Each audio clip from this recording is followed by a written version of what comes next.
Right then, here's a cheeky bit of additional content that we are calling the Full Force Monthly Extra. Each month we will add a separate short topic for a little extra monthly fun, school. For this couldn't help myself. For this month, and in keeping with our SDCC theme, we thought we would come up with some fun, possible Super 7 SDCC exclusives that we could see in the future. First up is Justin again. Who have you got, buddy? Well, I'm going to go with a pretty standard choice, something they've actually already done in the reaction line. Looking at what they've done so far, they seem to have... obviously, it's a repaint thing for SDCC. You know, they did Red Jackal, they did the Red Mac Baroness. So I am going with Ninja Coup, which is essentially a South American repaint of Storm Shadow. It's the Storm Shadow familiar figure, only in black and gold. I've always loved that look. Oh, yeah, you had to get Red Jackal, right? This is Red Knock, but yeah. Oh, that's Red Knock. I said Red Mac, I meant Red Knock. I got her mixed up with the Argent 7. There you go. There's Red Jackal. These aren't mine, by the way. But yeah, I mean, that seems to be a theme they're going with, where they take figures that they've made already, and they've got a Storm Shadow coming up in their Ultimates line.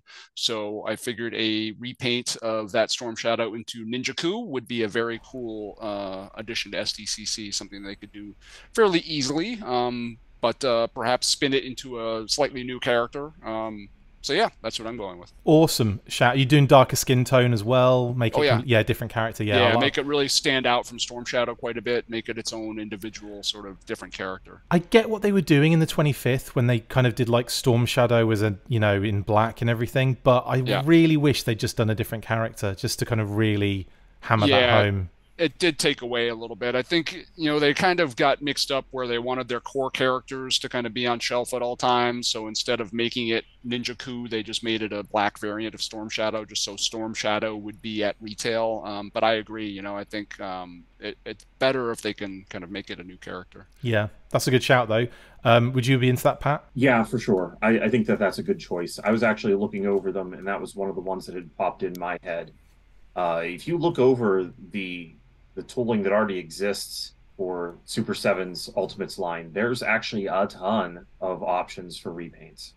There really are, and that's kind of where I've gone with mine, but we'll come to that later. Pat, who have you got for your SDCC Super 7 choice?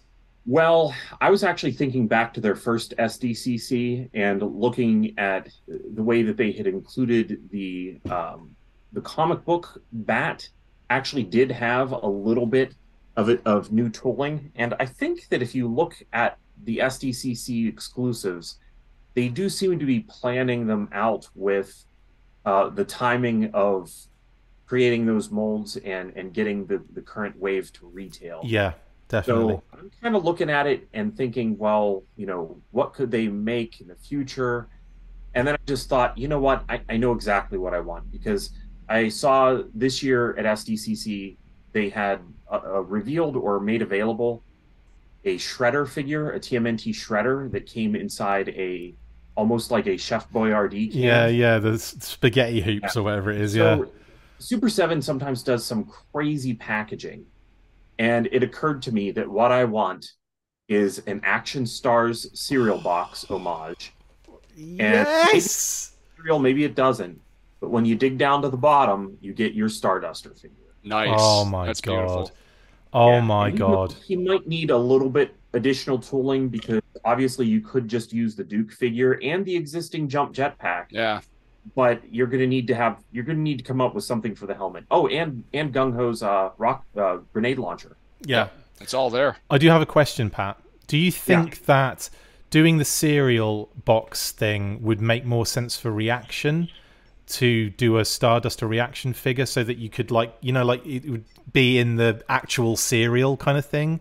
Or you're probably right. Would you just experience of the cereal box? So maybe you do both of them. I was thinking with Ultimates, would you just do the box? Would you just do a box like this that's got Action Star cereal kind of style on it? Do you know what I mean? But maybe there's a different shape. Yeah, I get it. You know, people for consistency would like to have all of their Ultimates in the same size box. So maybe you do the Reaction figure in the cereal box. I just like the idea of them doing that reproduction cereal box and pulling a figure out of it. but I am choosing for my ultimates. I am choosing a Starduster. But it's a I also, beautiful. Yeah, I'm really down you for could this. do something with a comic book. Even. Yeah, yeah. You know, maybe include a reproduction of that, but since it was a mini comic, make it a more enjoyable size.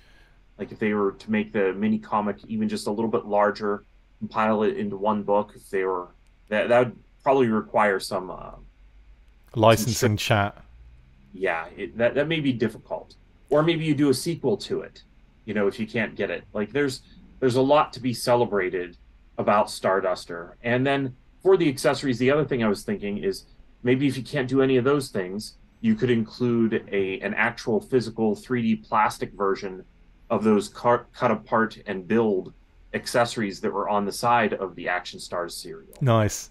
So you could do a lot of different things to make him be more than just Starduster in a box repainted. And Super 7 definitely dips into those weird things, gives them to us. So I'd be curious to see what they do. Do you know what I'd throw in? Fantastic choice. It is, isn't it? It's beautiful. And I would throw in a mini cereal bowl and milk and a cereal box. Oh yeah, I actually wrote that in my thing that I wanted an accessory, and now you said it because I forgot. I think that would be perfect for Ultimates as well, because a little bowl of cereal for the Joes to eat. Yeah, so good. And the fact that, you know, you've got the animated appearance in the commercial, you've got the comic, like you said. There's definitely Super 7 territory to farm from here. It's not like one of those things where it's like, yeah, but it was only a figure and it never got in the cartoon, and this, or, you know, or Tiger Force that was a little bit, you know, until they did it was a little ambiguous whether they would do it or not. We've seen now that anything's on the table, and I think this is right up their street though, because this is quirky and it's like deep cut and it's brilliant, and the figure would be phenomenal. It'd be so good. Yeah. I even wonder if I may be dipping into prediction territory here rather than a wish, because I could easily see this happening. Yeah. Yeah, the fact that they made the jump jetpack already, it just kind of feels like that is something Super 7 would do. So yeah. It feels almost more like a prediction. I think you're right. I think it's a great choice, and it's also something that they should be doing next year anyway, 100%. I'm going to quickly do mine, and it is a quick one because I just thought I'd go with April O'Neil from the Teenage Mutant Ninja Turtles, Canary Ann. Yes, I've always thought that Lady J repaint was almost an homage to April O'Neil because of the camera that she comes with. You know, I just thought, like, I wonder if they're drawing from April on that one. And either way, it's one of those repaints that we've seen in many different ways, shapes and forms, like statues and other things, but never actually really got it in action figure form again, have we? So that's something I would love to see the Ultimates do. And again, it's a repaint of Lady J.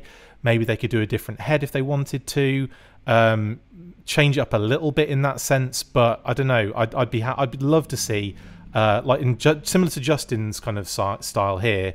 You know how we've got Ninja Coup and Storm Shadow? I think Canary Ann and Lady J is an easy one for them to kind of bash out, and in a similar style as well to the Red Knock Baroness. You know, it's effectively like that shout to you know, to that kind of era and that area of the globe too. So that's my shout on that one. What would you guys say to that quickly, Justin? I love it. Yeah, I think it's great, and I like what you say about a tribute to April O'Neil. I never really thought of it that way until you just described it with the video camera and all that stuff. It does seem like that is possible, and I could see that as a selling point for the Ultimates figure too. I think it's a great idea. I'd also maybe throw in a microphone in the things just to kind of like play up that vibe. So Canary Ann might be like a scoop style reporter. Do you know what I mean? Like almost like that kind of vibe, because there's not a great deal of backstory to Canary Ann. So I think that would be kind of like a fun thing to maybe play up and make her the Hector Ramirez, you know, before we get Hector Ramirez. Pat, what are your thoughts? I'm really thinking about the way that they handled the waist of the figure on Canary Ann. It's a black waist rather than a full yellow jumpsuit, and I wonder how Super 7 would handle that. Kind of has that superhero outer underpants look to it. I would love it if they designed it so it looked like a pair of underpants. That would be great, wouldn't it? Big Y front in the front. It'd be amazing. I think that's everything for our extra, guys. Unless you've got anything else to throw in, I think we're good. Looking forward to seeing what that blimmin' Cobra airship thing is.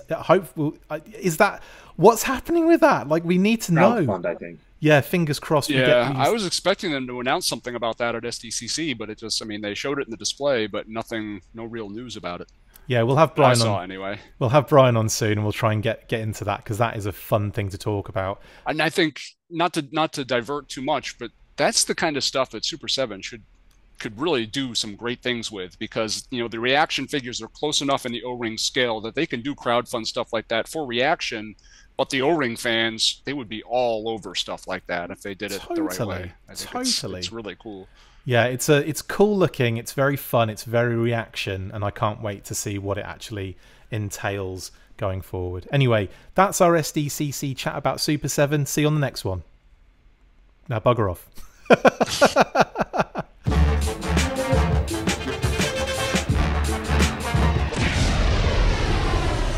Make sure you get involved with the discussion by liking, sharing and commenting on these videos, and as always you can keep up with the show after listening by following on Twitter @TheFullForce, liking the Facebook page facebook.com/TheFullForce, and if you would like to contact the show you can message us on either of those platforms with feedback and questions. We also have a Patreon page, so if you want to show your support for the show, see your name up in lights on these videos, or enjoy exclusive bonus content, then check out patreon.com/TheFullForce podcast, or click on the link on any of the posts this podcast appears in. Full Force.